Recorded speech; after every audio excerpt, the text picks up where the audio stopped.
Waalaikumsalam warahmatullahi wabarakatuh. Alhamdulillahil wahidil ahad al-fardis samad alladzi lam yalid wa lam yulad wa lam yakul lahu kufuwan ahad. Asyhadu an la ilaha illallah wa la syarika lahu wa asyhadu anna sayyidina Muhammadan abduhu wa rasuluhu la nabiyya ba'dah. Allahumma shalli wa sallim wa barik ala sayyidina wa habibina wa syafi'ina wa maulana Muhammadin wa ala alihi wa sahbihi ajma'in. Amma ba'du, faqad qala Allah ta'ala fi kitabihil karim wa huwa asdaqul qailin. A'udzu billahi minasy syaithanir rajim. Bismillahirrahmanirrahim. Yarfa'illahu alladhina amanu minkum walladzina utul ilma darajat. Wa qala an-nabiy sallallahu alaihi wasallam talabul ilmi fardhatun 'ala kulli muslimin wal muslimat. Wa qala aywan ad-dunya mal'unatun wa mal'una ma fiha illa dzikrullah wa ma walahu wa 'aliman wa muta'alliman. Sadaqallahul azim wa sadaqa rasulun nabiyul karim wa nahnu ala dzalika minasyahidin wa syakirin walhamdulillahi rabbil alamin. Sama-sama kita hormati kepada Bapak Musyola Syariah, Bapak Ibu Nabiyata, Bapak Ibu Nabiyuto, Bapak Sadikun, Bapak RW 29, hadirin jamaah sekalian, lebih buka ada hadirin hadirat yang saya muliakan. Alhamdulillah, bersyukur kepada Allah kembali kita dipertemukan dalam rangka melaksanakan ibadah, baik ibadah salat Maghrib juga ibadah qiyamul ini. Mudah-mudahan ibadah yang kita lakukan, baik yang wajib, yang sunnah, yang mubah, semuanya dicatat oleh Allah sebagai amal soleh kita. Amin ya rabbal alamin. Salawat salam semoga terlimpah curahkan kepada karuban di zaman alam Sayyidina Rasulullah SAW. Semoga kita terus istiqomah meningkatkan mahabbah rasa cinta kepada beliau dengan membuktikan cinta itu, yaitu dengan menjalankan sunnah-sunnahnya. Mudah-mudahan nanti di hari kiamat kita sama-sama mendapatkan syafaat dari Rasulullah SAW. Amin ya rabbal alamin.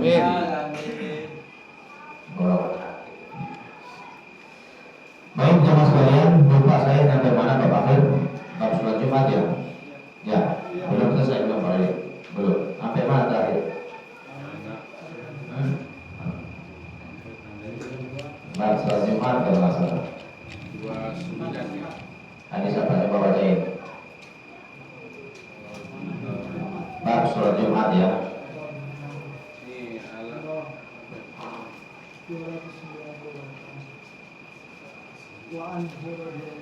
Coba sini. Iya, kita sama-sama baca.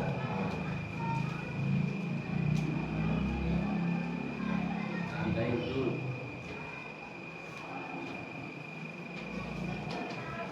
ada berapa? Ini yang berapa ada? Berapa masalah? Oh ini. Jumat sudah pernah belum Bapak? Bab sholat Jumat? Belum ya? Ya kembali ke bab sholat Jumat. Ini bab sholat Jumat. Sudah dicatat saya ini. Sholat Jumat ya. Ya. Khutbah ya. Ya. Jumat halaman 89 ya. 89. Benar ya? Yang Nabi menyuruh salat Jumat dulu, salat sunat. Oh iya, Jumat dulu. Salat qabliyah, Jumat qabliyah, tahiyatul masjid. Ya. Ya. Ya, kita teruskan. Hadis nomor berapa? Kamu tadi? 484. Ya. Dibacakan Pak Ikin awalnya. Dari Jabir ya? Iya. Tolong tandain satu, saya lupa. Itu 2 kali. Bismillahirrahmanirrahim. Wa an Jabir bin Samurah radhiyallahu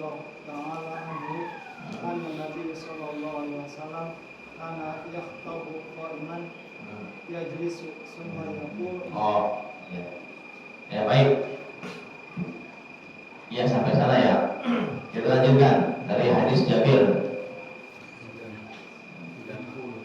Ya.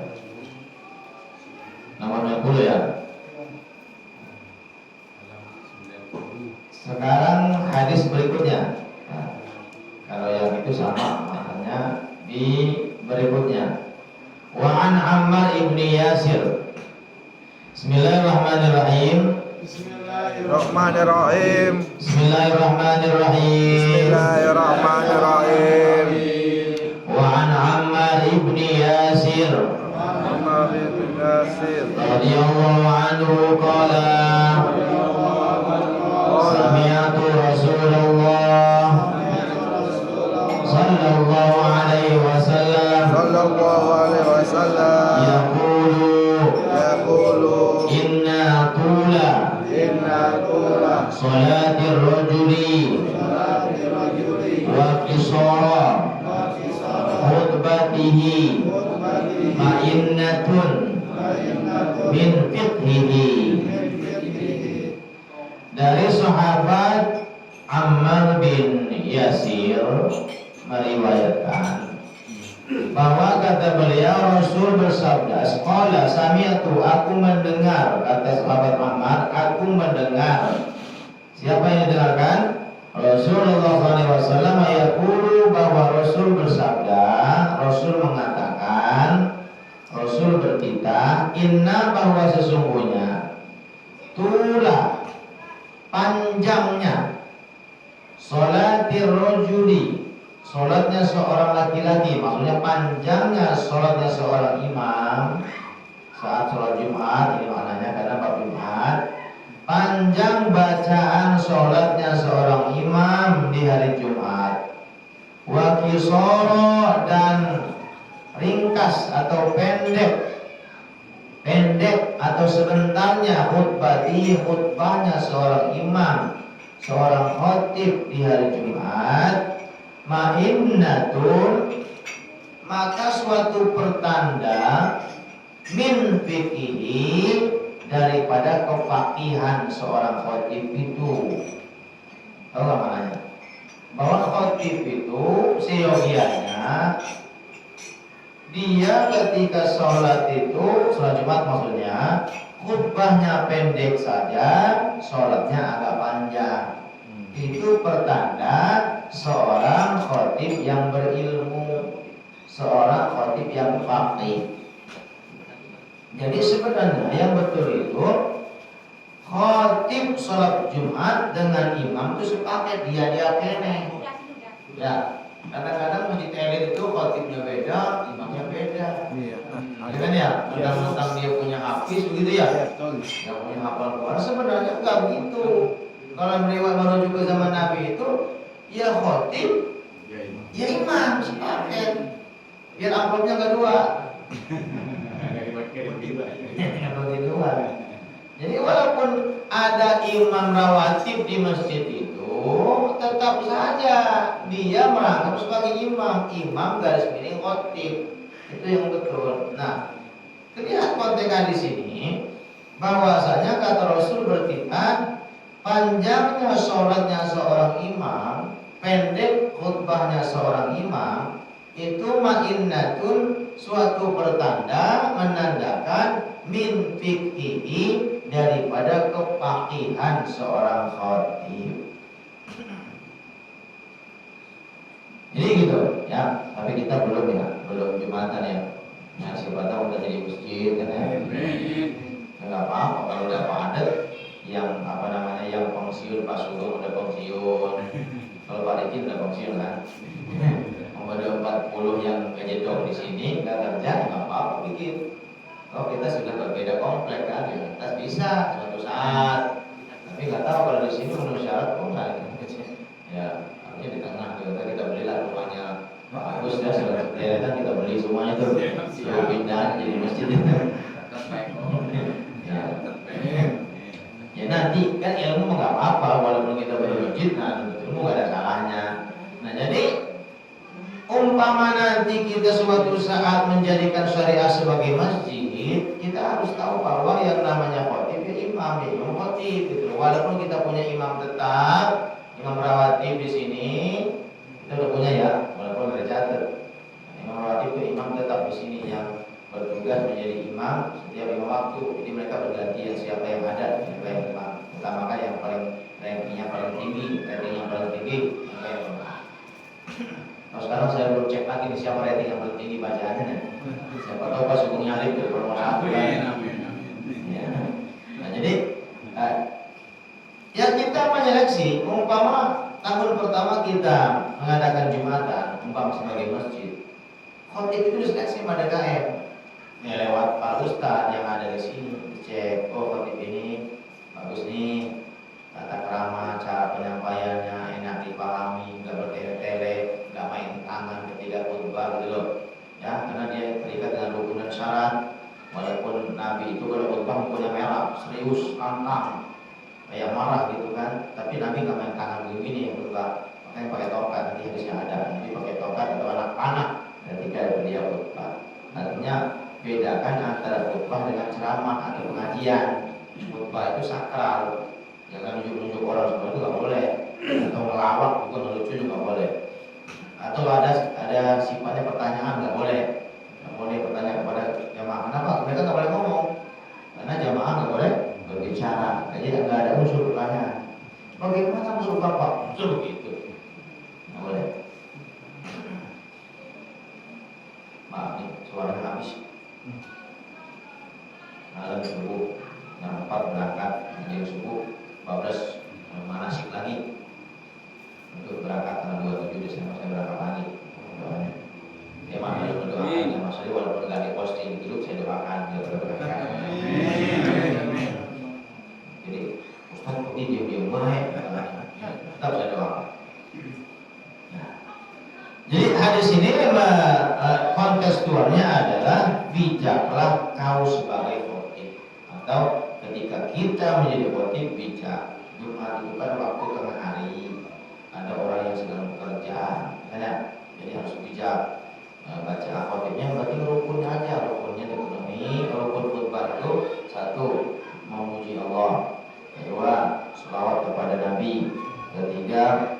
Baca syahadat, 4. Membaca ayat di salah satu khutbah. Mama ayat ya, kita baca ayat di khutbah pertama, kedua enggak apa-apa. Dibaca dua-duanya enggak apa-apa, lebih bagus. Khutbah pertama baca ayat, khutbah baca ayat lebih bagus kalau saya baca semua. Kemudian apa lagi tuh? Nasihat takwa, nasihat takwa yang menerima atau memberikan nasihat takwa itu intinya. Yang keenam doa untuk kaum muslimin wal muslimat, itu rukun khutbah yang harus dipenuhi.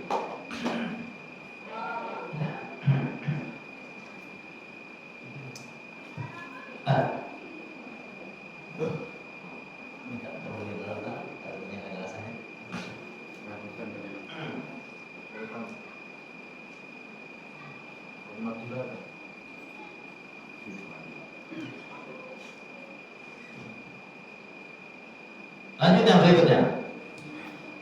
Wa an ummi Hisyamin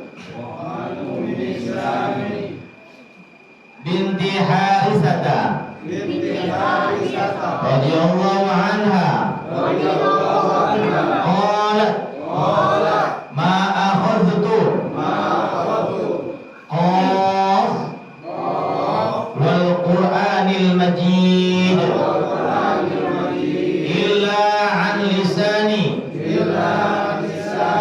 Rasulullah sallallahu alaihi wasallam yaqra'uha kulla jum'atin 'alal minbari idza khataban nasu. Dari Ummu Hisyam, ini perempuan, Ummu Hisyam binti Harisah radhiyallahu anha qalat, dia berkata, ma akhudtu, apa yang kau pegang, akhudtu, apa yang kau pegang, apa yang kau, kalau bahasa kita mana, apa yang kau biasakan, apa yang kau sukai. Qaf yaitu surat Qaf. Wal Qur'anil Majid.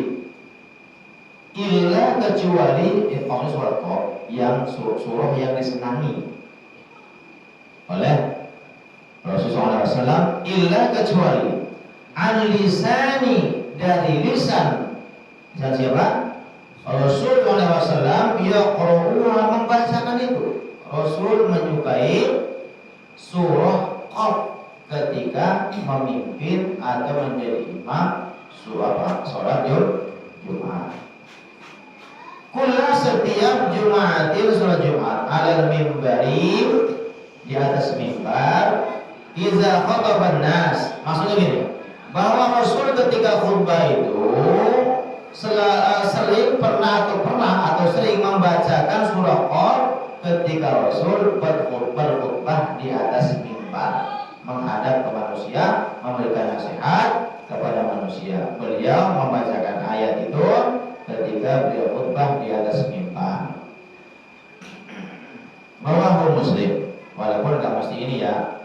Jadi kalau ayat itu, ayat apapun yang penting khutbah itu membaca salah satu ayat, walaupun satu ayat itu sah. Tapi kalau khutbah nggak baca ayat sama sekali, khutbahnya itu nggak sah. Berarti rukunnya ada yang tertinggal. Minimal baca satu ayat. Kebanyakan yang dibaca apa? Ittaqullah, ya ayyuhalladzina amanu taqullaha haqqa tuqatih wa la tamutunna illa wa antum muslimun. Itu kalau khutbah pertama. Kalau khutbah kedua baca apa? Innallaha wa malaikatahu yusholluna 'alan nabi ya ayyuhalladzina amanu shollu 'alaihi wa sallimu. Itu biasanya itu yang dibaca. Berikutnya Bismillahirrahmanirrahim.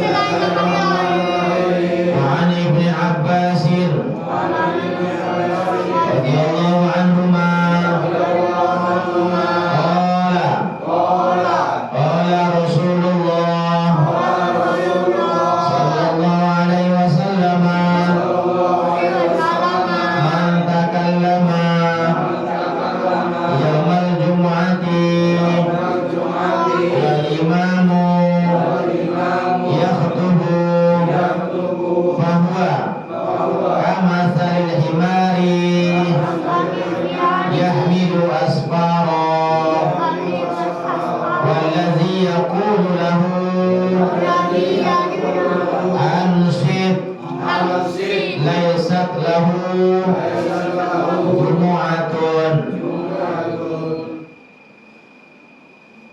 Perhatikan bahwa Rasul bersabda, man siapa orang takallama berbicara, ngomong, yaumul jumu'ah di hari Jumat, atau maksudnya pas sholat Jumat ngomong, wal imamu sementara imam yakhtubu sedang khutbah.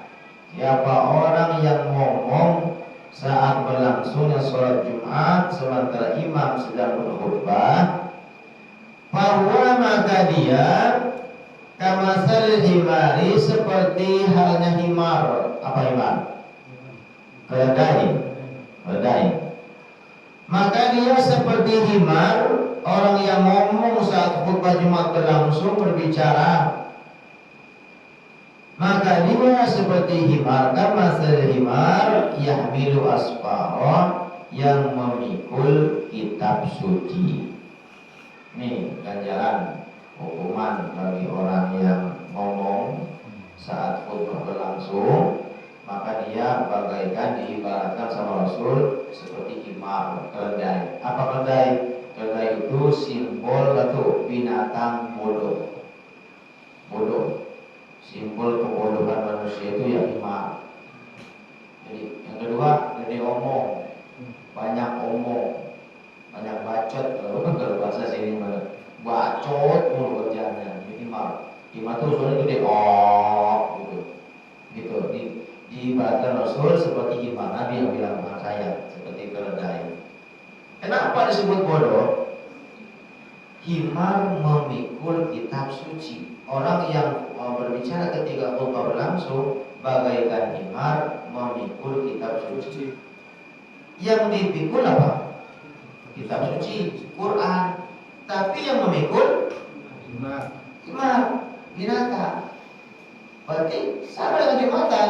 Yang dilakukan sholat Jumat, ya kan ya, bagus, mulia. Tapi yang melakukan orang yang nggak ngerti apa-apa, orang bodoh. Berarti apa? Mardut. Jumatan nggak diterima sama Allah. Itu makanya jangan coba-coba ngomong saat ketika khutbah naik mimbar, Assalamualaikum warahmatullahi wabarakatuh. Azan tuh, azan utama, azan inti. Jangan ngomong lagi. Duduk. Kalau ngomong jangan gue senderan, tidur nggak boleh. Kalau Jumatan jangan misalkan nyender. Kalau nyender itu batal duduknya. Duduk tengah aja, duduknya jangan berubah. Kita duduk sila, ini cepatkan ke kanan. Jadi ketika kita tidur itu namanya tertidur, bukan tidur. Tapi kalau berpangku tangan ini namanya niat tidur, sengaja tidur atau standar 2 makam. Udah niat tidur, nggak boleh. Tapi duduk sila saja lebih bagus duduk iftiros, duduk sholat begitu kalau kuat mah. Ya. Makasih. Nah itu ya. Lanjut. Di hadis yang lain, Bismillahirrahmanirrahim. Wa huwa yufassiru haditsa Abi Hurairah fi sahihaini marfu'an idza qulta li sahibika ansit yaumal jumu'ati wal imamu yakhtubu faqad laghawta. Di hadis lain yang bersumber dari Abu Hurairah dikatakan ini hadis marfu. Hadis marfu itu hadis yang disandarkan kepada Rasulullah. Jadi sahabat ngomong disandarkan kepada Rasulullah. Bahwa iza apabila kulta engkau berbicara, apabila kamu berbicara li sahibika kepada sahabatmu, kepada temanmu, ansit satu kata doang yang ngomong, diem. Satu kata doang, diem. Yaumal Jumu'ati di hari Jumat, wal imamu sementara imam atau khotib yang tubuh sedang khutbah, engkau berbicara satu kata tok, faqad laghawta, maka sungguh laghawta engkau telah melakukan perbuatan sia-sia. Ini satu kata doang Pak Idir. Niat kita mah ngediemin orang yang ngobrol kan, ngomongin politik lagi Jumatan. Kalau Gibran, Anies, Ganjar, ngobrol itu. Kita pas juga ngediemin. Diem, Jumat tuh, nambah lagi diem, Jumat. Satu kata dong, diem. Maka pas itu sama saya juga dapat pahala Jumatan. Nggak ada pahala. Apalagi yang ngobrol, mendiamkan orang niatnya baik, sampai ngomong satu kata, diem, sama dengan yang ngomong, nggak dapat pahala Jumat. Maka dia zuhur lagi, kita berubah. Maka itu hati-hati. Jumat itu pendek waktunya, tapi jangan sampai kita melakukan. Bagaimana kalau kata lain bukan diem? Hus, HUS itu kata. Hus sama satu kata. Satu kata SSST sama. Jadi kalau ingin mendiamkan orang yang ngomong cukup dengan isyarat, dengan jawaban, telunjuk literatur ditempel di bibir kita. Tapi jangan pakai hus. Kalau nggak mempan taruh di mulutnya. Kalau masih ngomong juga rawat aja mulutnya. Entah. Jadi artinya kita mendiamkan orang yang ngobrol itu jangan dengan bicara juga, tapi cuma isyarat. Jangan ada suara. Itu. Ini masih banyak lagi, masih banyak. Saya terus khutbah tuh kalau ngelihat orang ngobrol, saya tegur. Boleh. Kalau khotib yang menegur, boleh karena khotib punya hak di sana. Nabi itu beberapa kali negur orang yang jumatannya main-main. Lagi jumatan, yang jumat itu mainin batu kerikil. Kan kalau Nabi kan ini kan bid'ah, kalau Nabi nggak ada karpet. Jadi masjid itu ya langsung hamparan kan tanah gitu kan. Ini jumatan main pasir, main kerikil gitu. Tegur sama Nabi. Jadi artinya ketika ada jamaah yang ngobrol, saya biasa saya tegur. Ya pakai hadis yang tadi. Antakallama yawmal jum'ati wal imam yaktubu wa huwa kama al-imam bin asfar. Siapa orang sambil melihat matanya? Siapa orang yang berbicara ketika khutib sedang berkhutbah, maka dia seperti himar, tapi jangan menunjuk. Maka dia seperti himar. Buset, himar bukan? Maka dia seperti keledai yang memikul kitab suci. Kalau masih ngomong, lanjutin lagi. Maka nanti sholat zuhur kembali setelah jumatan, karena kau telah melakukan perbuatan sia-sia. Baru ke tema lagi. Gak apa-apa, kalau khotib. Tapi kalau DKM gak boleh. Boleh. Kemudian juga Nabi pernah bertanya, saat khutbah melihat orang yang baru datang jumatan, langsung duduk. Dia ketinggalan, langsung duduk bertanya, sholaita? Qala la. Kum. Washolli rakaatain. Kamu sholat itu 2 rakaat. Nah ya tuh mas. Kalau ketinggalan. Gitu ya. Lanjutkan. Jadi tolong camkan ini kebaikan kita, jangan sampai jumatan yang udah puluhan tahun baru kamu pak parah pak. Jumatan itu kayak selamatan. Merokok di luar masjid. Serius. Satu-satunya orang yang boleh tegur saya, tapi nggak masuk mata. Saya tegur pas lagi ada acara. Saya bukan karena orang kampung mungkin nggak sampai. Kalau yang dalam itu serius semua nggak ada ngobrol. Tapi yang di luar itu khutbah cuma berlangsung merokok. Astagfirullah. Dari dulu saya gemes tapi nunggu momentum kapan nih ngumpul orang. Saya tegur. Nanti ada pernikahan kan ramai banget kalau di rumah. Jangan biasakan merokok. Ini bukan selamatan. Jumatan sakral. Merokok mesti ambil ngobrol lagi ngerokok. Kan kebangetan pak. Ngobrol juga boleh, kita ngerokok. Tapi ambillah setelah itu pada kalau saya khutbah itu nggak lagi begitu lah. Walaupun di luar tapi nggak bisa. Jangan pak. Jangan meremehkan ibadah yang begitu sakral loh. Lanjut. Bismillahirrahmanirrahim. Wa an Jabirin radhiyallahu anhu qala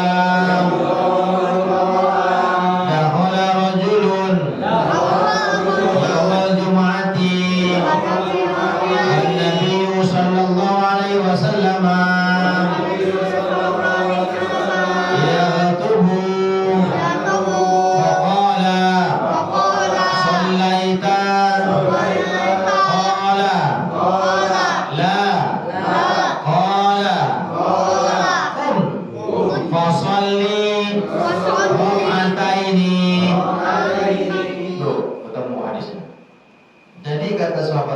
suatu hari dakhala masuk rajulun seorang laki-laki.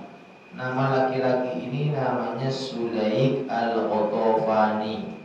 Ada dulu terang di bawah. Sulaik al-Ghatafani namanya. Jadi Sulaik ini Jumatnya telat masuk ke masjid, imam khatib sudah berkhutbah, Nabi sudah berkhutbah.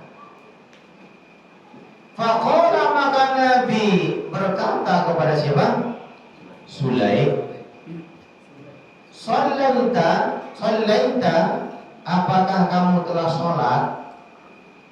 Qala, Sulaik jawab, la, tidak atau belum. Qala maka Rasul bersabda, kum, bangkit, bangun dari dudukmu. Fasalli maka sholatlah rakaataini 2 rakaat. Jadi ini kejadiannya untuk orang yang telat datang Jumatan, bukan sengaja telat, memang dia telat langsung duduk. Mungkin kan dia takut kali ya banyak khutbah kan dengerin. Ternyata bilang Nabi negor, "Sholaita, apakah kamu telah sholat?" Nah, belum. Bangun. Sholat dulu 2 rakaat. Tahiyatul masjid. Boleh. Tapi bagi kita yang dari awal sudah datang di sana, ketika azan kedua itu azan inti sebenarnya. Azan inti itu adalah azan dikumandangkan saat khotib sudah di mimbar. Itu azan inti. Azan pertama itu azan tambahan. Jadi kalau azan Jumat di zaman Nabi itu azan yang dikumandangkan sama Bilal bin Rabah saat Nabi sudah di mimbar. Assalamualaikum warahmatullahi wabarakatuh. Dudukannya azan Allahu Akbar. Itu azan utama, azan inti Jumat. Saat seperti itu azan inti dikumandangkan, kita yang dari awal duduk di sini nggak boleh sholat lagi, gitu. Nggak boleh, kecuali bagi mereka yang telat masuk ketinggalan, tahu-tahu udah khutbah masuk masjid, sholat dulu 2 rakaat boleh. Karena si masyhur ada yang bilang itu boleh ya. Kalau kita telat boleh, tapi kalau kita dari awal memang udah di masjid nggak boleh sholat lagi. Saya ingatkan kepada teman sekalian, di Indonesia dengan Arab Saudi Jumatnya sama-sama azan 2 kali azan. Tapi ada bedanya.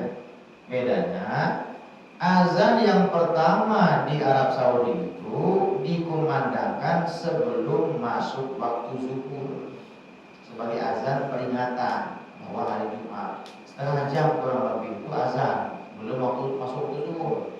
Orang Indonesia yang kagak paham, setelah azan pertama dia bangkitkan sholat 2 rakaat. Saya tanya, sholat apa? Qobliyah itu sholat sunnah rawatib kalau sudah masuk waktu. Kalau belum masuk waktu belum rawatib, boleh sholat tapi mutlak saja sholat biasa. Bebas.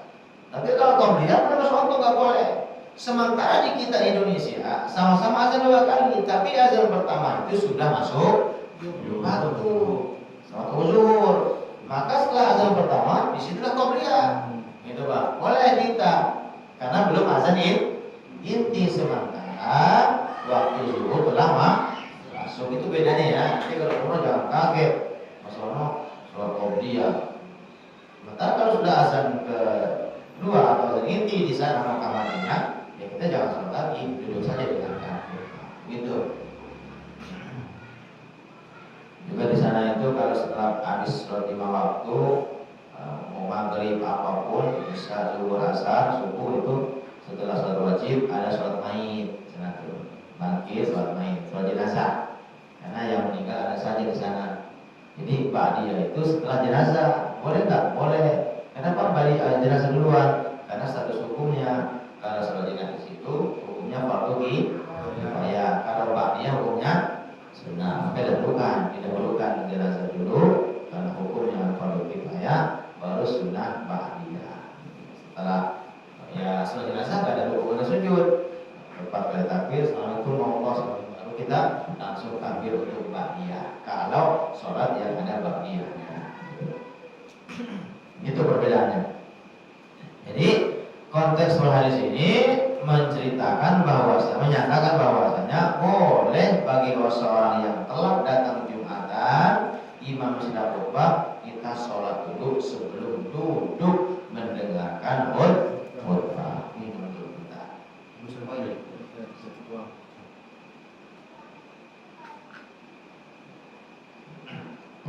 Lanjut.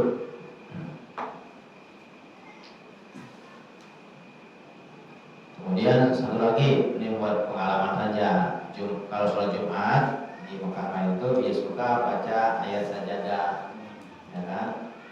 Maka kita sujud tilawah. Ketika lagi baca surah tengah-tengah, imamnya langsung Allahu Akbar sujud. Jadi jangan ditegur, subhanallah. Itu lagi sujud tilawah. Karena ada yang begitu. Misalnya imam salah, mau ada si imam belum ruku udah nyungsep duluan, itu sujud. Tapi ada juga yang aneh, yang lucu. Abung-abung dia pulang haji, pulang umroh, sering mendapati Jumatan di sana itu imam suka baca ayat sajadah, sujud tilawah. Sampai Indonesia dipraktekin sama dia. Udah gitu nggak bilang-bilang sama makmum, lagi baca ayat langsung sujud. Sementara makmumnya bingung kan, negur semua, subhanallah, subhanallah, subhanallah. Dan yang karena kisruh, sujud tilawah. Bela-belain sunnah jadi berantakan. Maka itu tadi, nggak boleh kita semangat ibadah itu nggak diimbangi dengan semangat thalabul ilmi. Barengilah ibadah yang semangat itu dengan ngaji juga, imbangin biar kita nggak norak kayak begitu, jangan ketinggalan zaman. Maka bijak ya kalau mau menerapkan begitu. Nanti maaf Bapak sekalian jamaah, saya akan baca surah ini. Surah ini ada ayat sajadahnya. Nah, sebelum kita selesai baca itu langsung saya sujud ya, langsung sujud tilawah. Sedikit kasih tahu. Karena nggak semua makmum itu tahu. Tapi kalau sekarang udah tahu kan, kalau nanti mendapati imam lagi baca ayat langsung seperti itu sujud tilawah. Yang dibaca ayat sajadah. Penting ngaji. Imam aja Profesor. Hah? Imam aja pas. Semuanya makmum ikut. Nggak boleh dewek-dewek. Innama ju'ilal imam liyutamma bi. Apabila sesungguhnya imam itu diangkat untuk menjadi imam untuk diikuti. Iza kabara fakabbiru, kalau takbir takbir. Iza raka'a farka'u, iza sajada fasjudu. Kalau dia ruku ya ruku, kalau dia sujud ya sujud. Itu makmum. Semuanya ikut. Bismillahirrahmanirrahim. Wa 'an Ibnu Abbas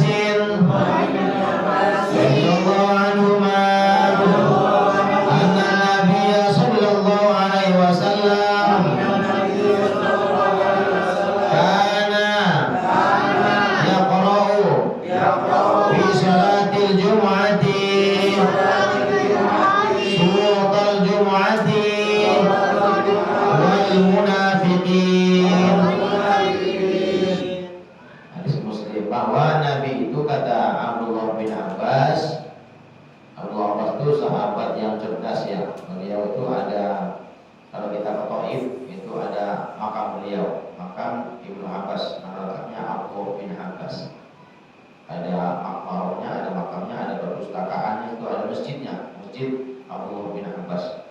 Dia balikan. Nah, beliau meriwayatkan bahwa Nabi itu membaca surah saat sholat Jumat itu surah Al-Jumu'ah dan Al-Munafiqin. Ini bacaan, tapi nggak wajib ya, nggak harus itu. Yang lain pun boleh, tapi Nabi biasa baca itu. Bismillahirrahmanirrahim. Walahu 'anil Nu'mani ibni Bashirin radhiyallahu anhuma qala kana yaqra'u fil 'idaini wa fil jumu'ati sabbih isma rabbikal a'la wa hal ataka hadithul ghasyiyah.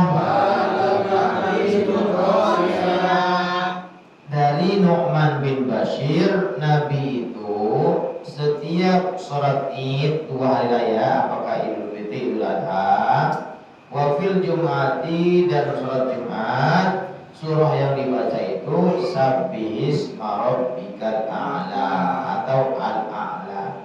Ini yang sering kita dengar ya, baik dia sholat Id atau Jumat, rakaat pertama baca Sabbih atau a'la. Wa hal ataka hadithul ghasyiyah, wahal ataka hadithul ghasyiyah, sementara rakaat keduanya itu baca al-ghasyiyah. Tapi ini kebiasaan. Jadi maksudnya kita boleh mendawamkan surah yang kita senangi dibaca setiap sholat itu. Contoh mungkin Bapak dengan hadis saya, kalau maghrib itu suka baca kuliah kulhu aro'ain kita aja ya. Itu memang walaupun gak ada hadisnya, pakai hadis umum. Nabi itu menyukai surah itu. Kalau Jumatan baca Sabbih sama Ghasyiyah. Nabi itu kalau witir yang dibaca itu Sabbih, Al-Kafirun, Kemudian kul. Ya, tuh. Falaqul apalah anas. Itu terus subuh, kemudian subuh Nabi suka baca apa? Kuliah, kulhu. Bahkan sholat sunnah apapun 2 rakaat ayatul masjid kan Nabi biasa baca kuliah, kulhu. Artinya boleh kita menyenangi satu surah yang kita dawarkan, kita baca terus. Contoh lagi Yasinan. Ini termasuk dari Yasinan. Kita sedang malah Yasin, kita baca setiap malam Jumat. Sebenarnya kalau nanya dalil khusus, pakai hadis umum aja macam ini kan. Umum pakai hadis yang general, nggak maksus, nggak mengkhususkan terhadap satu perkara. Bahwa kalau Nabi menyukai satu surah sering dibaca di momentum apa gitu, artinya itu juga boleh, nggak apa-apa. Yang penting yang dibaca surah Al-Quran, bukan surah tanah. Boleh. Makanya kan saya gak suka heran sama teman-teman kita tuh, kok tiba Yasinan nggak boleh sih? Kita kan senang Yasin, karena Yasin itu apa? Jantungnya Quran. Inna likulli syai'in qalban. Wa qalbul Quran Yasin. Setiap sesuatu itu ada jantungnya Quran, ada surah Yasin. Kita menyenangi jantung Quran itu. Kita baca di kapanpun, apakah di hari Jumat atau di hari apapun, nggak masalah. Karena Nabi pun begitu. Macam tadi kan, baca kuliah, kemudian nurkulhu, izaja, nggak apa-apa, silakan. Jadi nggak ada larangannya, nggak ada berarti bid'ah. Sedikit ya, untuk kalian. Berpikirlah secara logis. Ketika kita diceramahi atau didoktrin bahwa berbuat perkara ini neraka, konsekuensi hukumnya sesat, jangan langsung diiyakan. Kita yang nggak paham dalil, kita yang nggak paham hadis, berpikir ilmiah saja, berpikir pakai akal sehat saja. Masa iya sih ketimbang baca Yasin masuk neraka? Coba Pak Kamil, percaya nggak orang baca Yasin masuk neraka? Itu saja sebenarnya menjawabnya, gue sebagai dalil. Karena kita nggak paham dalil loh. Bapak buka kitab juga, kitab apa yang dibuka? Tapi pada logika, masa iya ya? Cuma salam-salaman habis sholat, salam-salamannya setelah zikir, ya kan ya? Doa bersama, jadi dia muter neraka. Percaya nggak kira-kira? Oh iya. Gitu aja Pak sebenarnya. Jadi biar gampang kita nggak terlalu mengambil pemahamannya, kita nggak perlu berdebat. Pakai logika saja. Masa iya ya? Oke lah, Nabi nggak mencontohkan, nggak apa-apa. Nabi nggak mencontohkan, iya, bid'ah ya silakan. Tapi masa iya sih? Salam-salaman yang dilakukan setelah Jumat, setelah sholat, neraka. Berarti kejam banget Allah ya. Kan begitu pikirnya. Begitu. Sementara di surat kedua apa? Orang yang salam-salaman setelah sholat itu dosanya lebih besar daripada berzina dan ibu kandung. Ada bukunya itu. Namanya Ustaz Jawas, kan? Saya Al-Qur'an Jawas itu. Saya pernah baca buku. Sebegitu masa iya sih? Dosanya kayak lebih daripada berzina dan ibu kandung. Tiba salam-salaman. Saya nggak logis. Pakai kita nggak paham dalil ini. Ya pakai dalil akliyah saja, dalil akal. Kecuali kalau Pak Jainal sama Pak Arsalikun salam-salaman pas sholat. Allahu Akbar. Bismillahirrahmanirrahim. Alhamdulillahirabbil alamin. Ar-Rahmanirrahim. Masuk neraka percaya enggak? Iya. Karena mempermainkan sholat.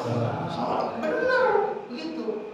Jadi begitu aja, mana tradisi tuduhan-tuduhan yang ditujukan kepada kita yang suka berbuat tanpa contoh itu, gitu aja pikirnya.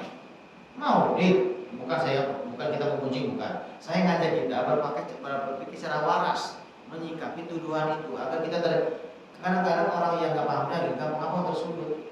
Oh iya ya, jangan-jangan gua salah ya, jangan-jangan salah. Begitu aja pikirnya. Kalau saya, masa iya sih? Imam baca Yasin neraka, itu aja mikir. Insya Allah kita akan cerdas, Insya Allah enggak lah.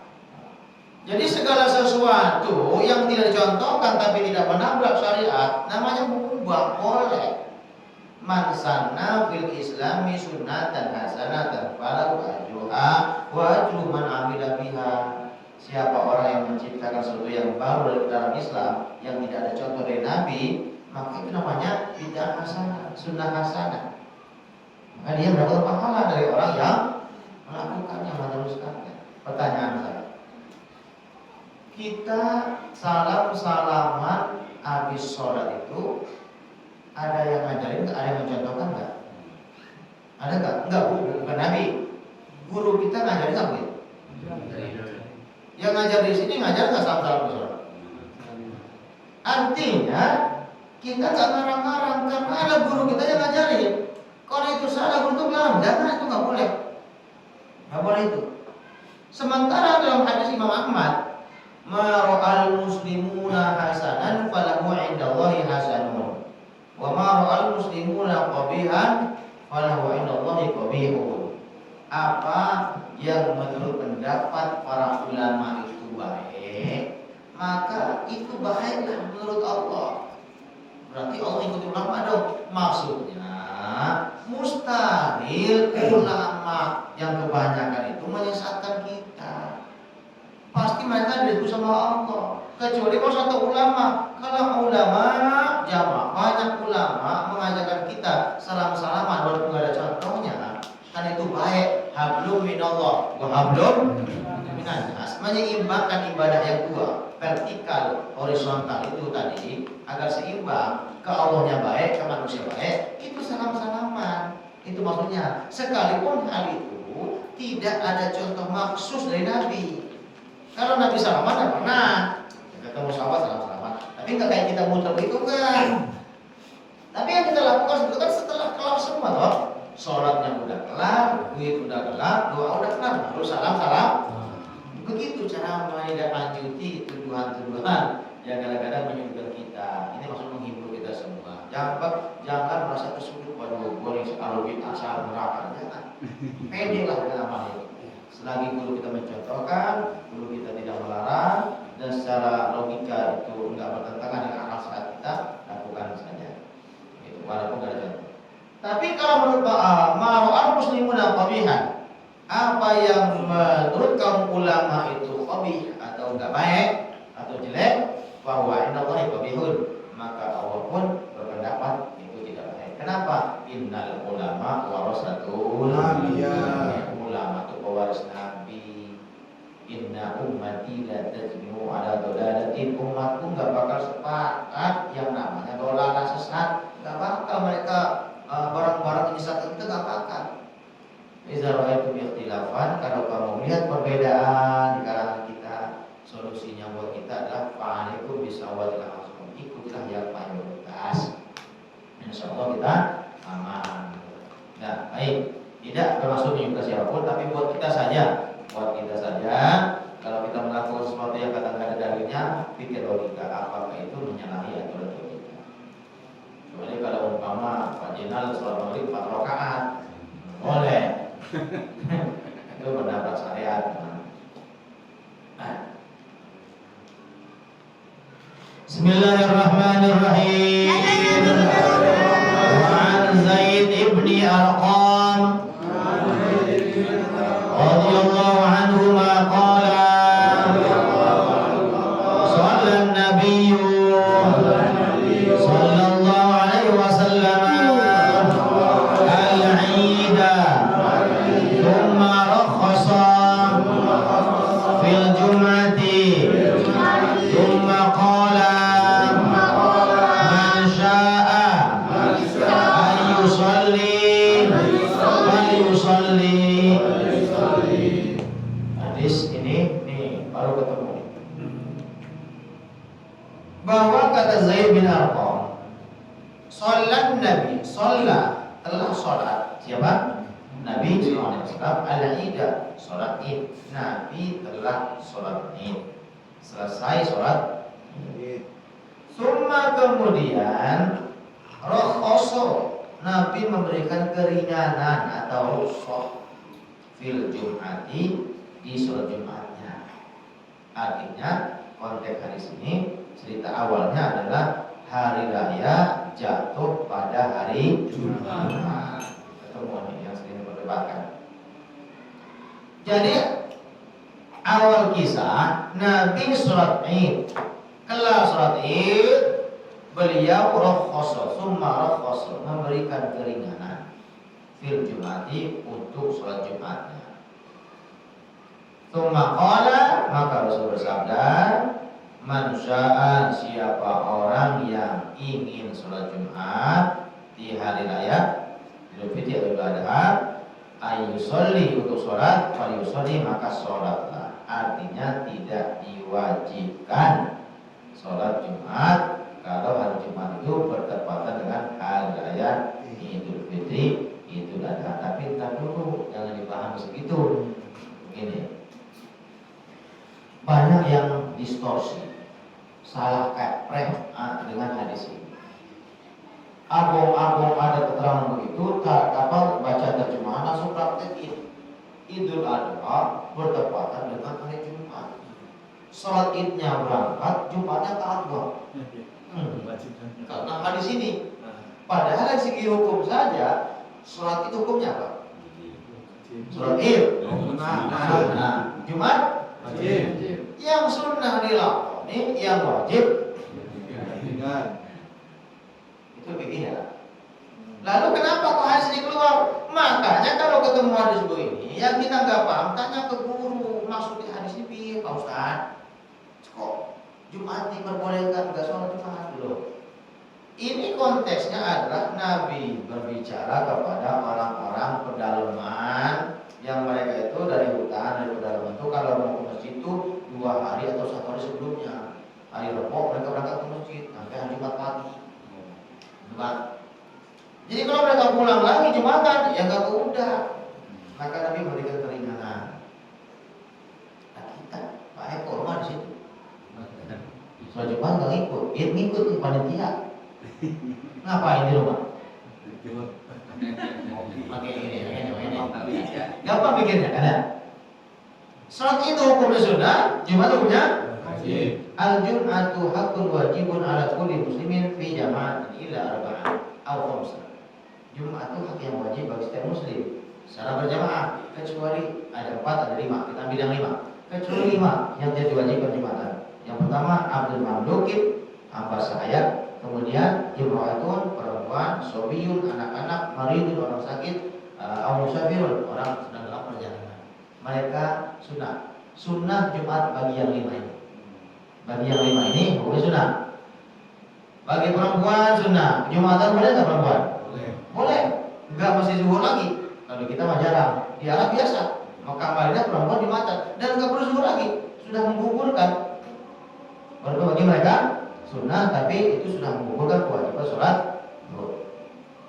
Sementara bagi kita yang mentong di sini, ada di sini, bukan sebagai perempuan, bukan sebagai orang sakit, bukan hamba sahaya, bukan musafir, ya tetap wajib Jumatan. Wajib Jumatan. Nah, ada pada ini kenapa Nabi meringankan, memberikan rukhsah? Karena yang diajak ngomong itu orang-orang pedalaman dari Baduy lah gitu kan. Yang mereka kalau mau Jumatan Rebo datang ke masjid sampai ke sore atau Jumat pagi. Maka mereka diringankan. Artinya mereka itu termasuk musafir, dan musafir tidak diwajibkan sholat Jumat. Begitu. Awalnya kita berpikir hukum asalnya dulu gimana, sholat itu hukumnya gimana, Jumat hukumnya gitu. Itu seperti itu. Coba ya. Jadi karena saudara kita banyak yang begitu. Nah, bahkan pernah kejadian krusial di Taman Kebayoran dulu saya pernah ngajar di situ. Jadi ada 2 versi pengajiannya. Pengajian versi DKM, saya ngaji resmi dari DKM. Kelompok yang saudara kita yang lain itu bikin pengajian sendiri, tapi di masjid yang sama, kan? Jadi bentrok terus, materi sama tapi pendapatnya berbeda. Begitu terus, kadang-kadang gini.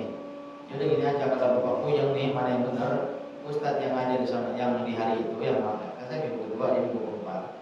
Coba bareng-bareng di sini ke rumah saya, pertanyakan sama Bapak sekalian, pertanyaan yang sama dia juga kami berdua. Nanti Bapak tahu mana yang ilmiah, mana yang arang-arang. Ketemulah pas di sini. Terjadi hari raya Idul Adha jatuh pada hari Jumat. 2 versi. Sebagian Jumatan Sebagian masih ngacakin daging di halaman teras masjid gitu kayak gitu. Ngeledek. Namanya ngajak. Seakan-akan mereka menunjukkan dirinya kami tuh nggak wajib Jumatan begitu. Ya Allah. Ngeganggu yang Jumatan, akhirnya ribut kan jadinya. Itulah kalau orang yang memahami hadis secara harfiah, letter bahaya Pak. Harusnya begitu kan, oh berarti nggak wajib Jumatan. Padahal mereka emang peluang tinggal di situ. Ya mbok ya kalau memang ingin beda, nggak pengen sama, ya jangan nyacakin daging pas Jumatan, aku pulang aja dulu gitu ya, ngumpet gitu loh.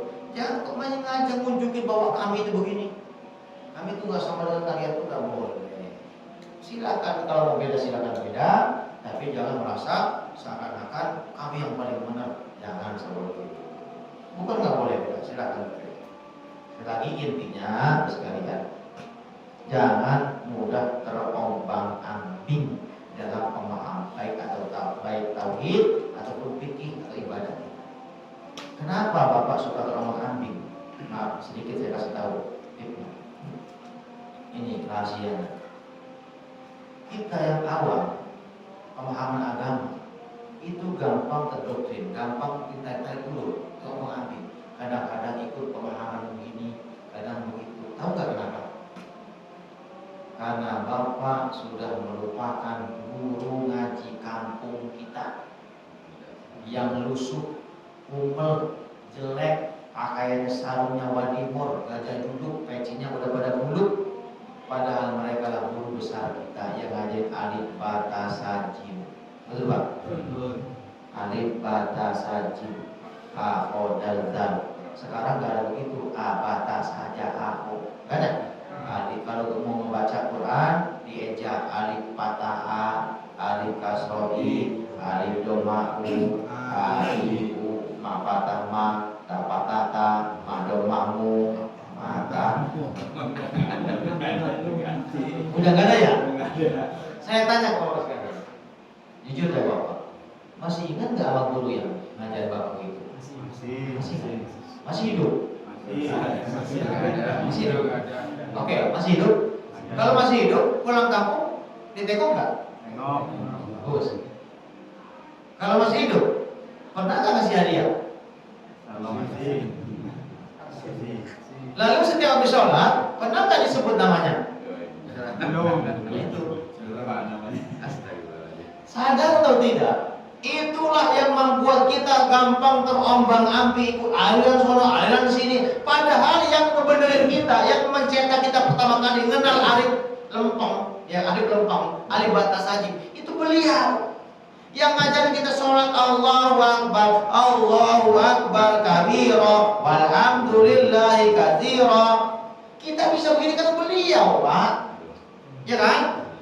Lalu sekarang kita mampu guru besar kita yang di YouTube Ustaz Somad, itu guru besar, Habib. Bukan itu guru besarmu, Pak itu. Guru besarmu itu yang alif batas sajim itu. Semuanya sama.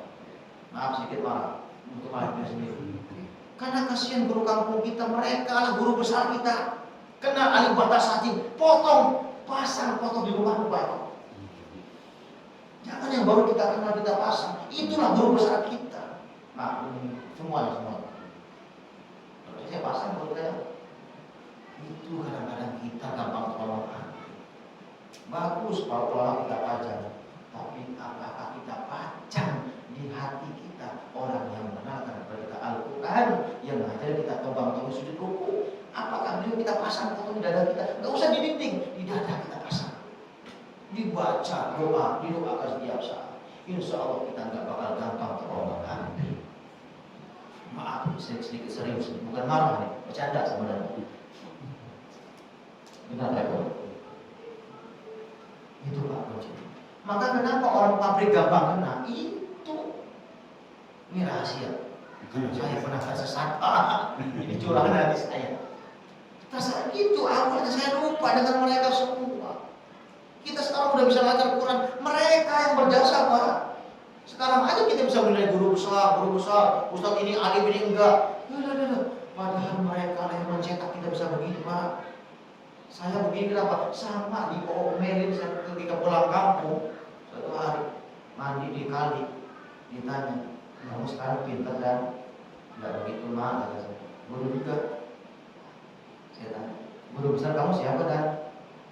Yang terus saya, ya kayak kamu salah. Siapa mak? Mama itu paman. Guru besar itu Bang Umar. Astagfirullahaladzim, ya Allah. Langsung saya pulang ke Bekasi, saya cari kontaknya Pak. Minta maaf mak, kau lah guru besar. Aku begini kata engkau Pak. Ya Allah, itulah kadang-kadang kita Pak melupakan mereka. Ya mulai hari inilah setiap sholat bacakan doa untuk mereka. Benar nggak Pak? Mereka yang tanpa pamrih, mereka yang nggak pernah minta SPP bulanan ketika ngaji TPA. Tapi mereka yang paling besar jasanya buat kita semua. Kita kenal sholat, bisa sholat, baca Quran, alif batas haji. Mereka, bukan saya, guru besar bukan saya, guru bapak bukan saya. Saya hanya apa? Saya mau ngebacain kitab doang, bukan guru saya. Ada pun itu kakak guru dan bonus saja itu kampus saya.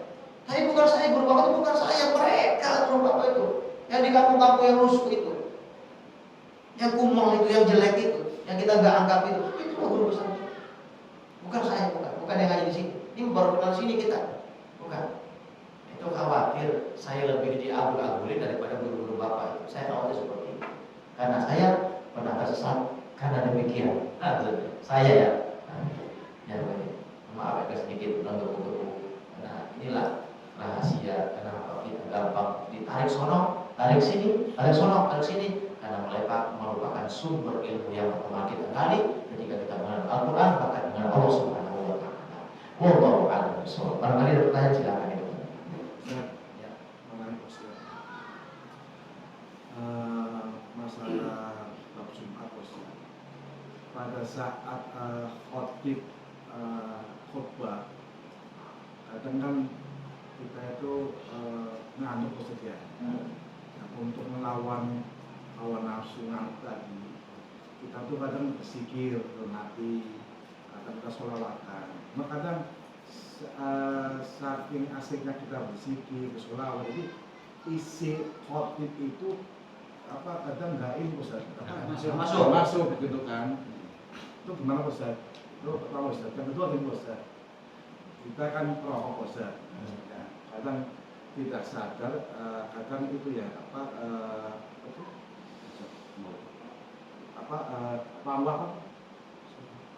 rokok itu ada ini ya apinya. Nah apinya itu nggak sengaja jatuh ke sarung atau ke celana, ya kan.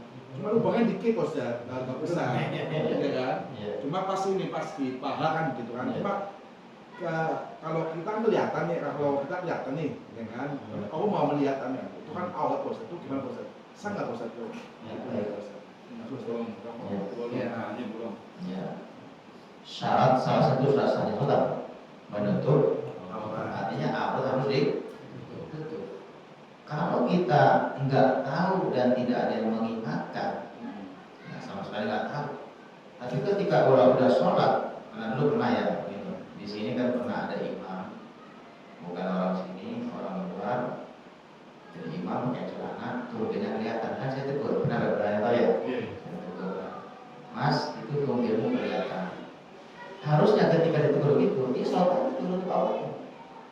Karena ada yang menegur. Beda cerita ketika ini yang belum dulu ya. Beda cerita ketika kita nggak tahu, nggak sadar. Kecuali kalau kita tahu sarung bolong pakai lagi ya, nggak sah sholatnya.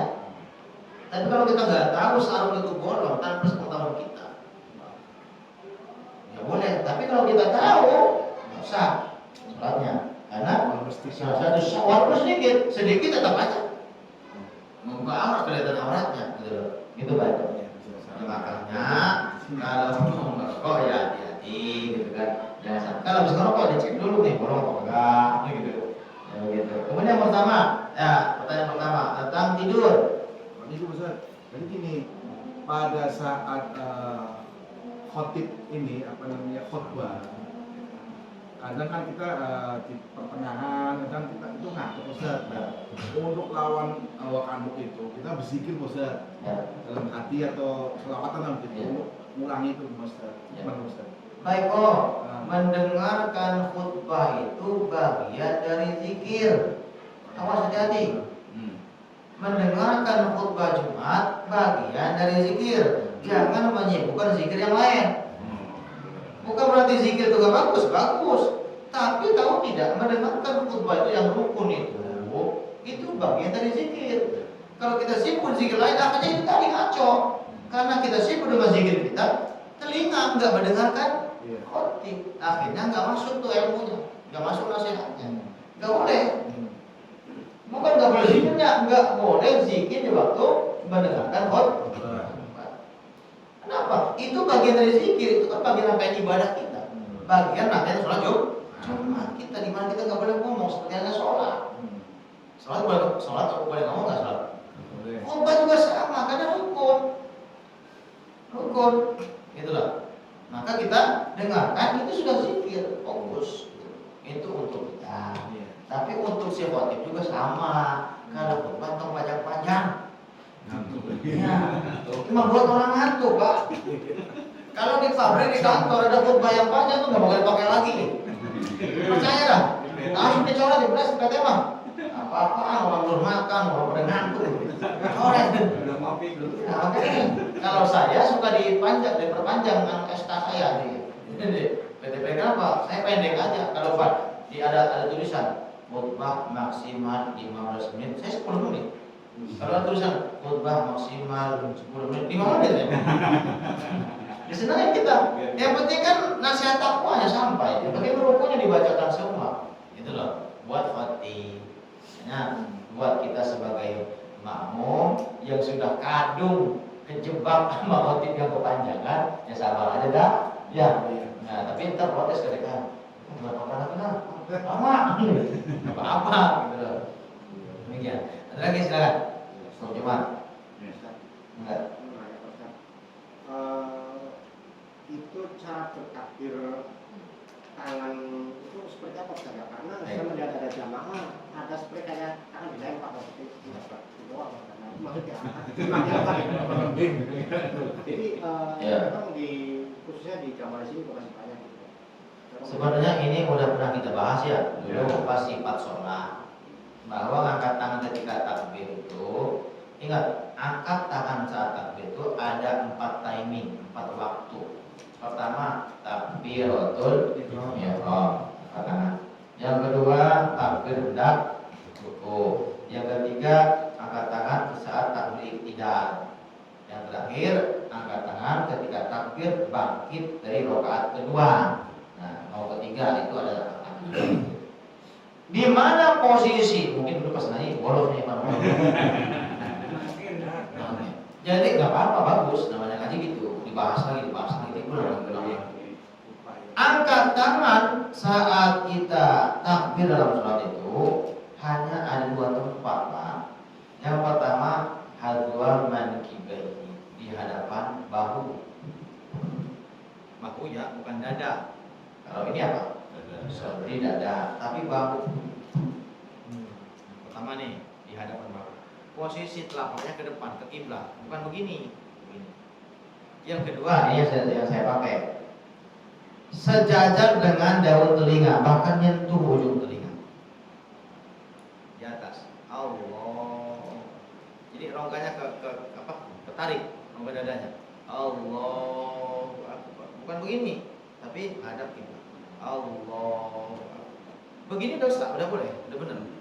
Tapi maaf, kadang-kadang ada yang katakan begini kayak udah kobra. Ya beda boleh, bukan saya nggak suka beda, silakan beda. Mau begini silakan. Tapi kalau bedanya ngasal ya jangan. Ya, kita ilmiah.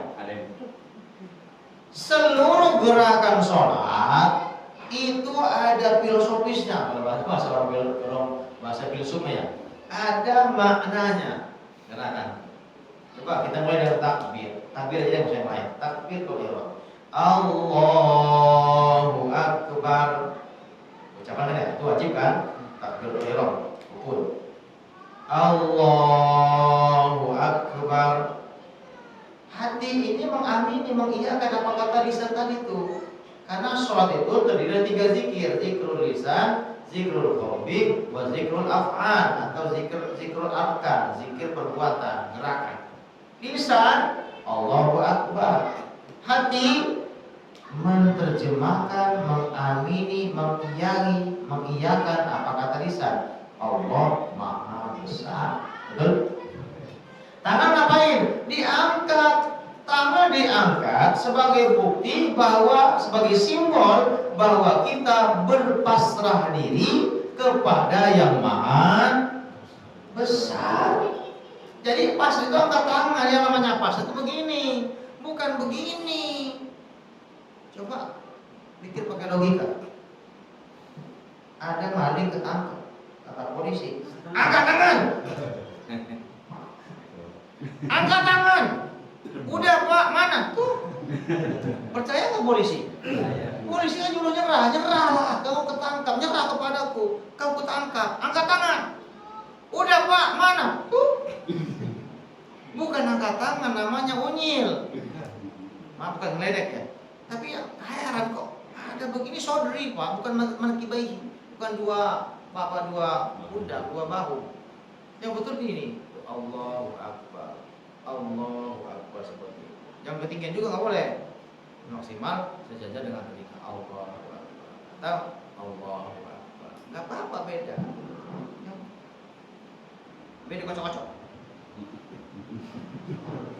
Yang bukan ngeledek, tapi hanya wah inilah saya udah buka kitab-kitab fikih juga ya sama begitu hazwa mankibat. Soalnya tadi saya hazwa mankibat atau nempel dengan uzunai kedua ujung telinganya itu.